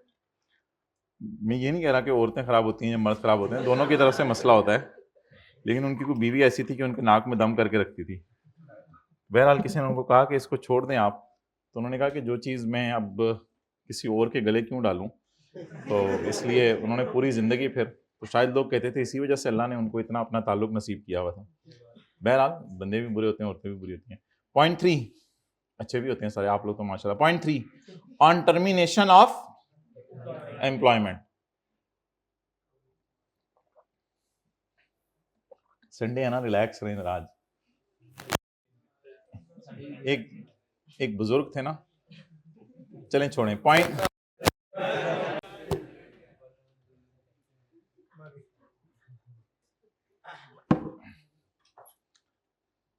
वो बहुत बड़े बुजुर्ग थे, तो अब उनकी बेगम ने एक दिन कहा कि मैंने एक बंदे को देखा, वो तो ऐसे आसमान पे उड़ रहा था।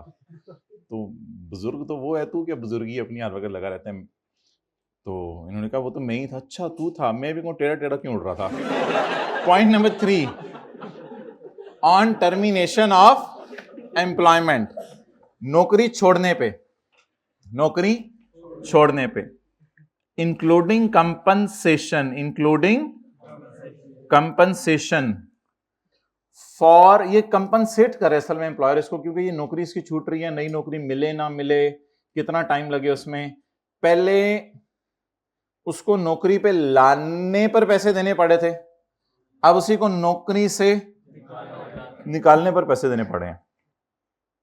On termination of employment including compensation for redundancy और लॉस ऑफ एम्प्लॉयमेंट, ये रिडंडेंट कर रहे हैं, नौकरी से निकाल रहे हैं उसको, लॉस ऑफ एम्प्लॉयमेंट, नौकरी छीन रहे, एंड गोल्डन हैंडशेक, इसको गोल्डन हैंडशेक पेमेंट कहते हैं। जाते हुए अच्छा खासा सोने का हाथ मिलाता है, यानी अच्छे खासे पैसे देता है उसको।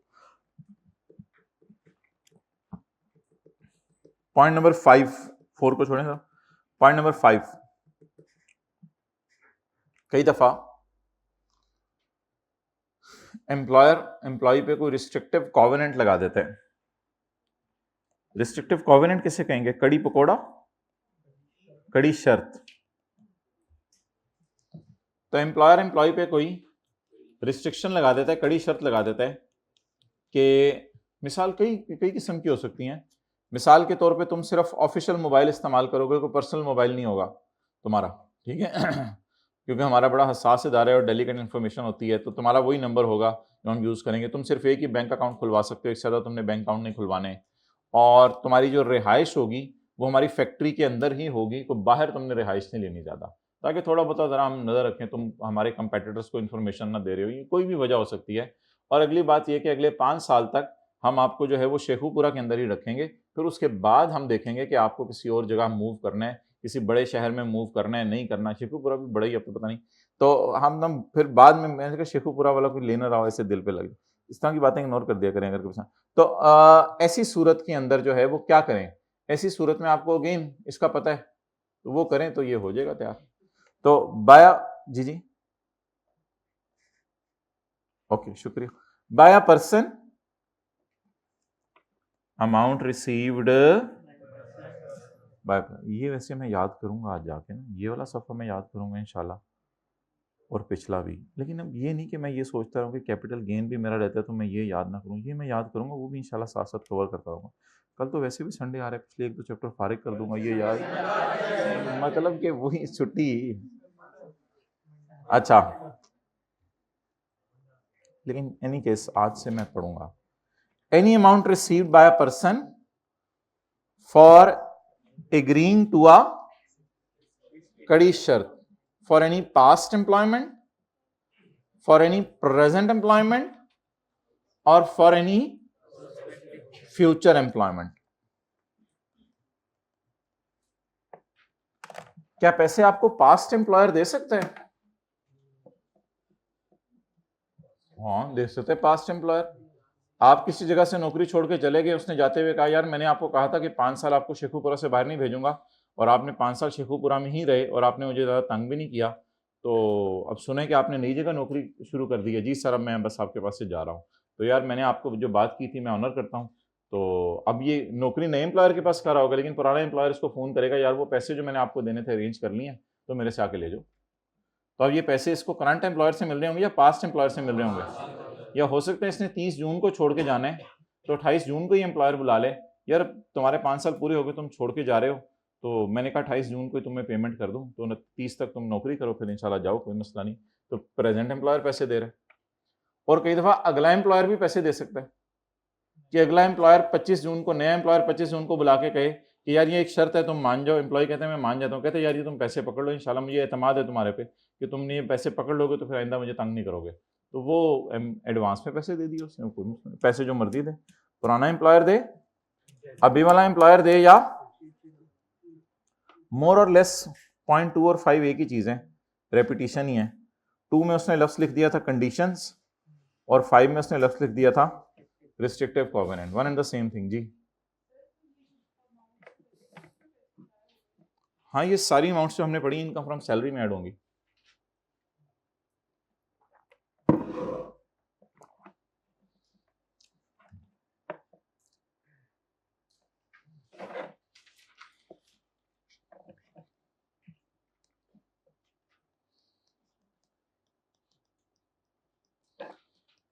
प्रोविडेंट फंड,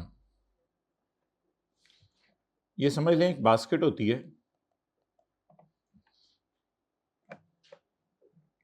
जैसे पिछली मिसाल में अभी हमने पढ़ा था ना कि इस बास्केट में एम्प्लॉय ने अपनी तरफ से भी कुछ पैसे डाले हैं। कितने पैसे डाले थे? 3,000 on behalf of employee. Employer ने उसी की तनख्वाह में से पैसे काटकर बास्केट में डाल दिए। इसको कौन सा अरेंजमेंट कहते हैं? Provident fund.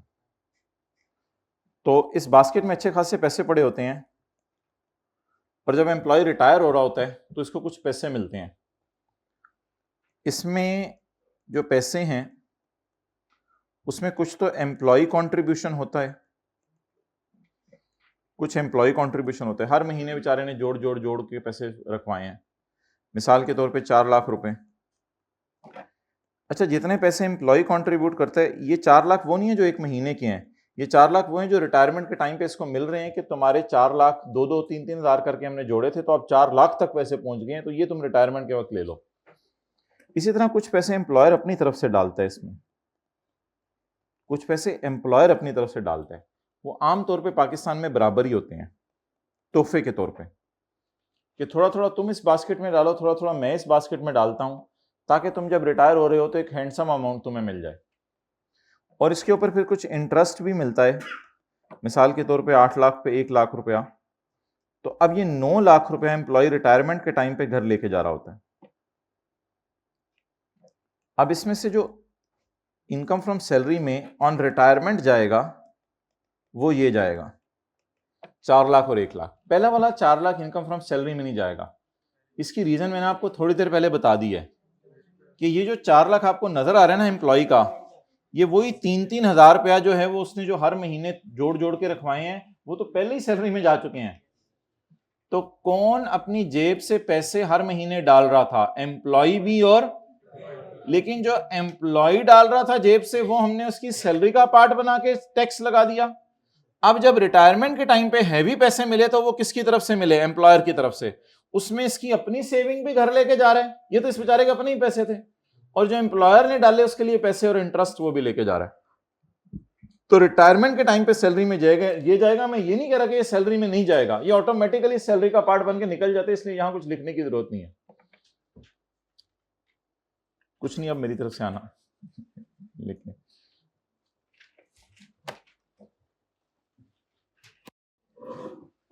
वैसे रियली अप्रिशिएट, अल्हम्दुलिल्लाह जितने बच्चे बैठे हुए हैं तकरीबन 99% बहुत अटेंटिवली लेक्चर ले रहे होते हैं। पढ़ लिया करें, घर जाके भी पढ़ लिया करें। इस तरह पढ़ते हैं कुछ लोग, लेकिन मैं वैसे ही कह रहा हूँ, इस तरह अटेंटिवली आप कर रहे हैं तो घर जाके भी पढ़ लिया करें। चलो यार, आज से पढ़ना शुरू कर ही देते हैं। बार बार कह रहे हैं बैठ के इधर टीचर, तो मैं भी अब पढ़ना शुरू कर देता हूँ। पता नहीं ऐसे मुझे पता नहीं कभी कभी क्या हो जाता है, लेकिन इंशाल्लाह मैं फोकस करूँगा। एक तो ऐसे पुराने दोस्तों को बताऊंगा यार, आप लोग प्लीज़ बस अब मेरे से रब्ता ना करना। बाकी फिर मोबाइल भी अब छोड़ देता हूँ, मैं पढ़ूंगा। मैं थोड़ी सी तो बात है, अब और कितना इतना ज़िंदगी में जितना पढ़ लिया उससे कम ही पढ़ना है। 12 साल तो हो ही गए आपको पढ़ते हुए, मेरे ख्याल से हो गए हैं ना 12 साल। बल्कि वो प्रेप और वो भी डाल रहे हैं जो पता नहीं आज के बच्चों के लिए निकली हुई है, 2-3 15 साल हो गए हैं। पीछे कितने 4-5 साल रह गए हैं। इस तरह भी सोच लिया करें कभी, बस थोड़ा सा ही कम रह गया। हाथी निकल के दुम रह गई है पीछे।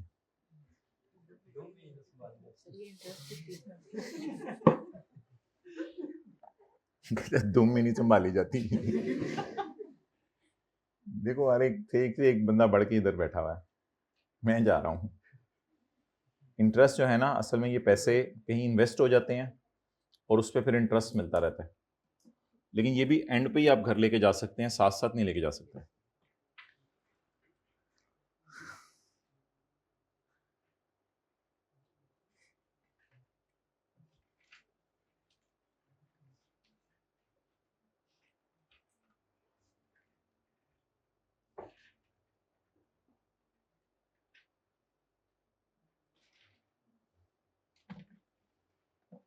ओके, चलें जी, थोड़ी देर दीवार को छोड़ दें और आगे चलें।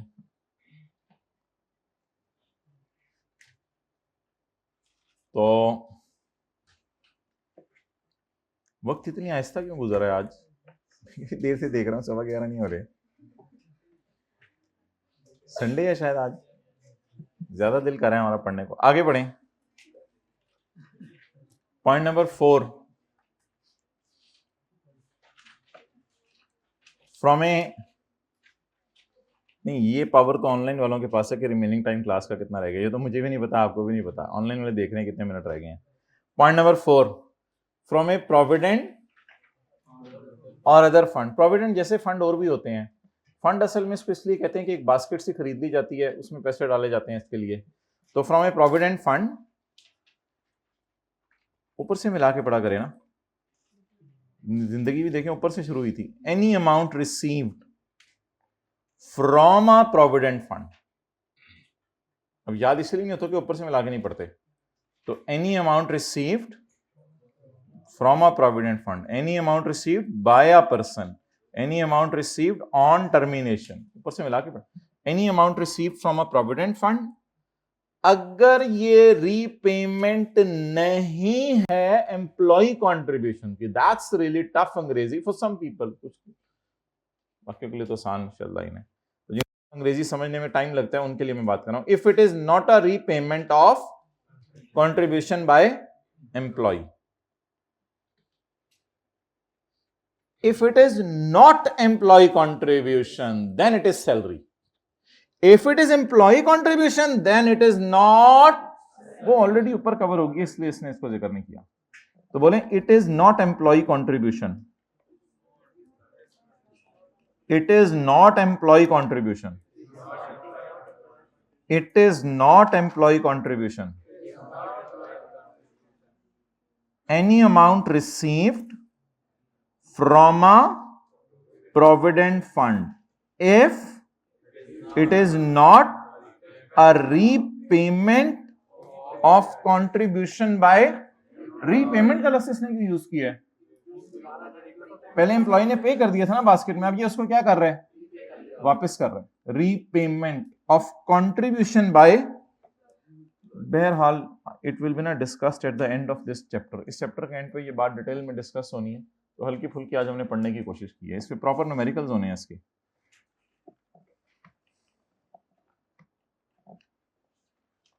Page number 132,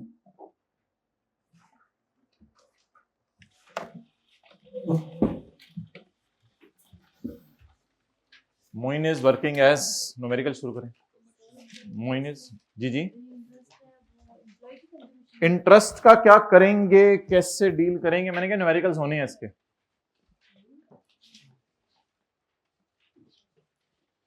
Moin is working as commercial manager in an unlisted public company for the past many years. He derived the following emoluments. Emoluments बस फायदे होते हैं समझ लें। He derived the following emoluments. उसको ये following फायदे मिले हैं during the tax year 30 June 2018। Basic salary 2,50,000 लिखें जी। Number 1, sorry working number 1, numerical के फेस के लिए कोई सफा छोड़ने की जरूरत नहीं है, 2-3 लाइनें काफी हैं, न्यूमेरिकल का फेस तो छोटा सा होने, बस सैलरी इनकम है और कोई इनकम ही नहीं है। तो वर्किंग 1 में कौन सी इनकम निकालने लगा हूं मैं, रशीद साइड ते हट जा, सैलरी तो पहला न्यूमेरिकल होने लगे, साइड ते हट परा मैंने समझन दे, हुण मेरे नाल गल नहीं करनी अगले 12 मिनट, हुण मैनू अपना नहीं पता। बेसिक सैलरी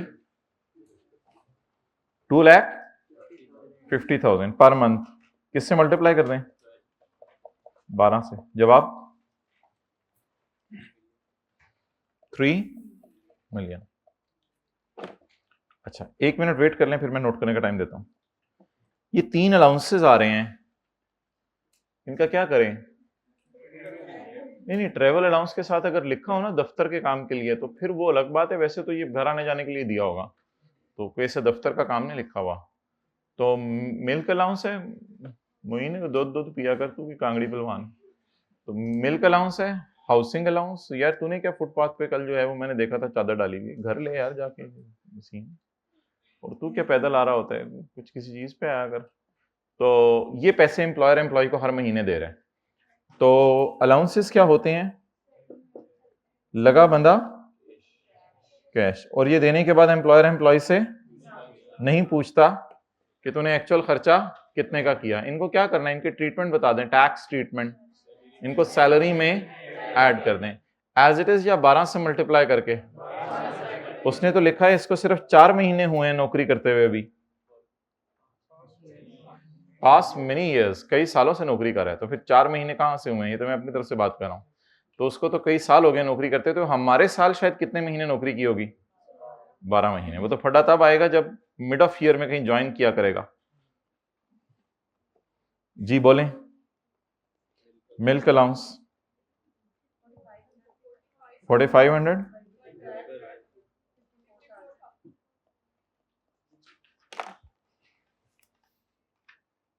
कितने के खालिस दूध, 250 रुपए के मेरे ख्याल से, 250, 4500 डिवाइड बाई 250, तो 18 लीटर दूध से क्या बनना है मोइन का महीने में। अच्छा, हाउसिंग अलाउंस 25,000 ज़रब 12,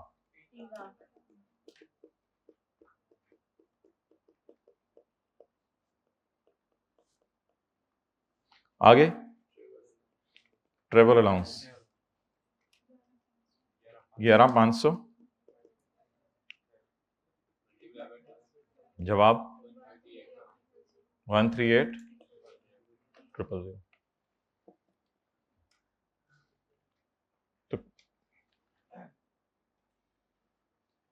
तो cash allowances are added in salary irrespective of actual expenditure. का मतलब क्या है, irrespective of actual expenditure. Actual employee जितना मर्जी खर्च करे, वहां मिल की बजाय पानी पे गुजारा करे, वो उसकी मर्जी है रोस्टर डाल के। हम नहीं इससे पूछेंगे कि बाद में क्या हुआ।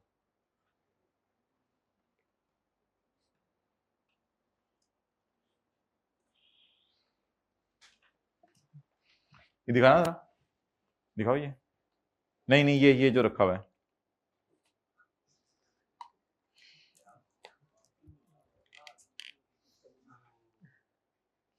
कौन सी ऑनलाइन, कौन सा लेक्चर ऑनलाइन लेते हो, किस क्लास का लेक्चर ऑनलाइन लेते हो, ये क्यों रखा हुआ है फिर? R1 का लेक्चर ऑनलाइन, फिर रख लो।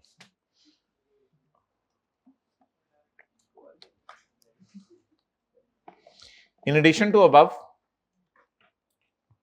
Moin was also provided with the following।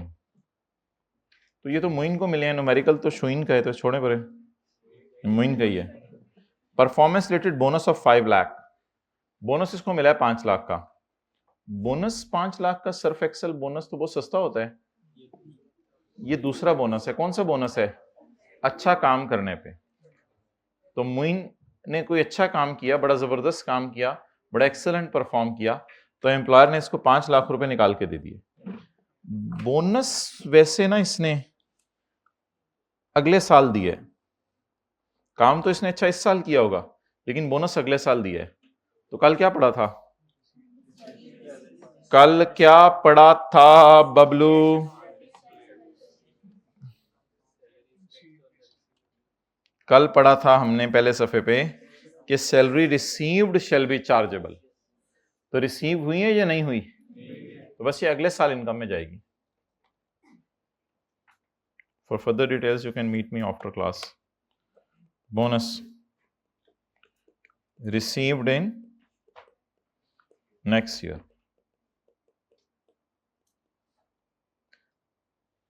आंडा या 5 lakh, आंडा।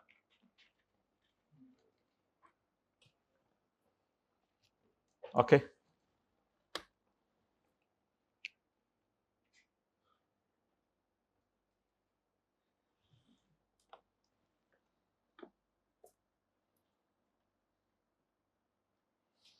₹9 lakh for signing a bond with employer. 9 lakh रुपए इसको मिला एम्प्लॉयर से एक बॉन्ड साइन करने पे। According to the bond he would not resign from his employment for 5 years। 5 साल तक ये नौकरी छोड़ नहीं सकता इस बॉन्ड के मुताबिक। क्या करें जी, अभी हमने पढ़ा था, ये देखें,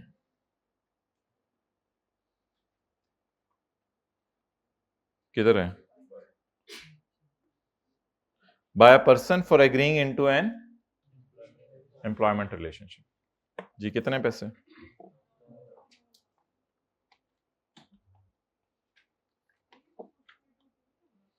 क्या चीज प्रोपोर्शनेट होके? यहां पे कोई लिखा है लॉ में कुछ इसको प्रोपोर्शनेट करें, कितने सालों पे डालें, क्या करें, कुछ ऐसा लिखा हुआ है? तो बस उसने लिखा हुआ है any amount received for agreeing to enter into an employment relationship. तो इसको किसी आहिस्ता आहिस्ता इनकम में डालें कई सालों में, या बस फौरन इनकम में डाल दें? जी बस फौरन डाल दें। नहीं, यहां तो नहीं लिखा हुआ in that year and the following, इस तरह का फिक्रा लिखा हुआ है? मुझे तो नहीं लग रहा। Okay, so keep the thing simple if they are simple. तो क्या है? अमाउंट रिसीव्ड फॉर एग्रीइंग, कितना?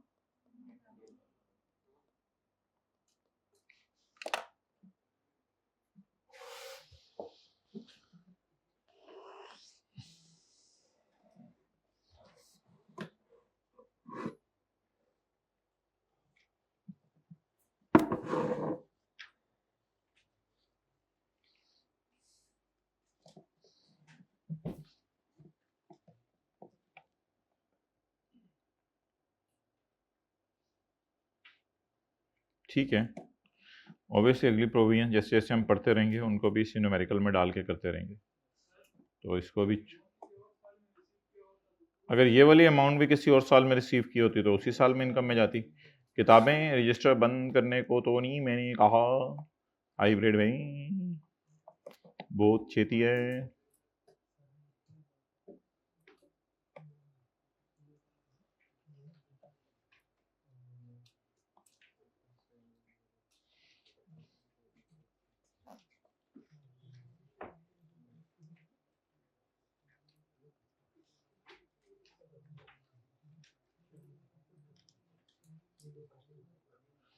पेज नंबर आए 247 पे, जरा इस सवाल को रिवाइज करें। Question number 4, 247।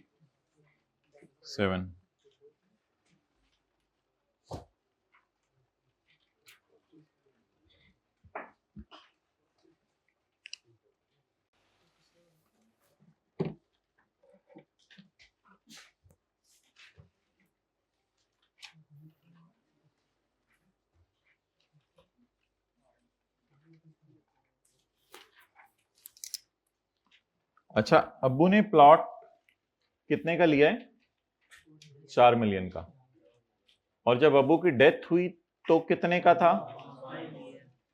ये तीनों तारीखें ना नॉर्मली अलग होती हैं। अब्बू ने खरीदा कभी और होता है, फिर डेथ बाद में कभी हुई होती है। डेथ पे मिल जाता है बच्चों को, और बच्चे फिर उसी दिन तो नहीं बेच देते कि अब्बू की डेथ हो रही है उधर से प्रॉपर्टी बेचने जा रहे हो, नॉर्मली कुछ दिनों बाद बेचते हैं।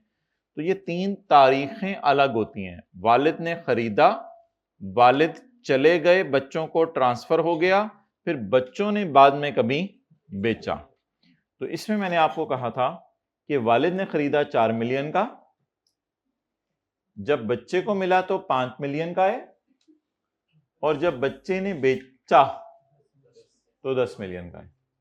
तो मैंने कहा था ये मत देखें कि जिस वक्त मिला उस वक्त कितने का था, बल्कि ये देखें कि अब्बू ने कितने का खरीदा था। सिमिलरली पेंटिंग अम्मी से मिली, ये भी इनहेरिटेंस में मिली। अम्मी ने कितने की खरीदी? 1000 की। जब अम्मी की डेथ हुई तब बाजार में कितने की बिक सकती थी, लेकिन बेची नहीं, बेची नहीं, अपने पास रखी। रख के फिर कितने की बेची? 2000 की। तो अब बताएं ऐसी सूरत के अंदर हम क्या इग्नोर करेंगे? अगेन, जितने की बाजार में थी जब अम्मी की डेथ हुई थी। ज्वेलरी शोहर ने कितने की खरीदी? 3000 की। जब शोहर ने बीवी को दी, पता नहीं किस साल में खरीदी होगी, 2006 में खरीदी होगी, 7 में खरीदी होगी, 2001 में मुशर्रफ के जमाने में खरीदी होगी, 2009 के अंदर इसने बेच दी। माशाल्लाह, इसने गिफ्ट कर दी किसको? बेगम को। अच्छा, इस वक्त हमारा साल कौन सा चल रहा है? 12। तो और बेगम को गिफ्ट कब मिली है? 2009 में। मिली कब है बेगम को? मिली, चिली मिली नहीं, मिली मिली। बेगम को मिली कब है? 2009 में। बेगम ने कब बेची? किसी के जहन में ये ना आ जाए कि 2009 में जब बेगम को मिली थी तो मिलने पर अदर सोर्स में गिफ्ट गया होगा या नहीं गया होगा, वो हमने पढ़ लिया हुआ है कि रिश्तेदार, शोर रिश्तेदारी होते हैं ना, शोर को रिश्तेदारी कहते हैं ना। तो शोहर रिश्तेदार से मिला है, तो रिश्तेदार से मिलना अदर सोर्स में नहीं जाता। लेकिन फिर भी 2009 की तो हमने डिस्कशन करनी नहीं, हमें डाटा किस साल का दिया हुआ है, तो डिस्कशन भी किस साल की करनी है। तो एक वाइल्ड थॉट अगर किसी के जहन में आए तो उस थॉट को रोका नहीं जा सकता। थॉट तो आपको पता है बंदे को जो एंटार्क्टिका ले जाती है। तो अगर किसी के जहन में ये थॉट आ रही है कि बीवी को जब मिला था, कितने लोग कह रहे हैं पहले तो नहीं आ रही थी, होन सोच रहे हैं, तो बीवी को जब मिला था तो अदर सोर्स में देखें, एक होता है मिलना, एक होता है चीज मिलने के बाद बिकना। ये देखें, ये जैसे चूहा है, ये मैंने खरीद लिया, ठीक है, ये मैंने खरीद लिया। अब मैंने 2005 में ये चूहा खरीदा था, अब 2024 में मैंने भाई को ये चूहा गिफ्ट कर दिया। चूहा था इसीलिए भाग गया। मैंने भाई को ये 2024 में गिफ्ट कर दिया, इसे भाई कहेगा मिलना। खड़े हो, ये तो मैंने पहले खरीद के रखा ना चूहा, इतना है। अब मैं भाई को क्या कर रहा हूं? गिफ्ट। तो इसे क्या कहेंगे? मिलना। इसे क्या कहेंगे? मिलना। रशीद खलो जा। अब ये रशीद को 3 साल बाद बेच रहे हैं। रशीद चेहरा उधर करें। तो रशीद ने ये खरीद लिया। अब ये जो भाई हैं इधर वाले, अगर आपको नजर नहीं आ रहे, ये वाले जो भाई हैं हमारे, इन्होंने इनको मिला या बेचा? बेचा। मिला था और आज बेच दिया। बैठ जाए। तो मिलना अलग है, बिकना। मैंने कितने का खरीदा था मिसाल के तौर पे अपने एतबार से, वो किधर है? ये वाला डाटा है। ये चार चीजें क्यों हैं? 1 2 3 4। अच्छा, ये सॉल्यूशन है। तो शोहर ने कितने का खरीदा था अपने लिए? जब बीवी को मिला तब कितने का था? जब बीवी ने बेचा तब कितने का है? तो शोहर जिस दिन दिया गिफ्ट उस दिन की प्राइस को क्या करना है, बल्कि शोहर के हाथों में देखनी है कॉस्ट कितनी थी। चलें, इसी से इंशाल्लाह अगली क्लास रिज्यूम करेंगे। साथ वाले से शेक हैंड करें, साथ वाले को जफ्फी डालें ईद वाली, फिर उसके बाद जो है वो इसको रवाना कर दें।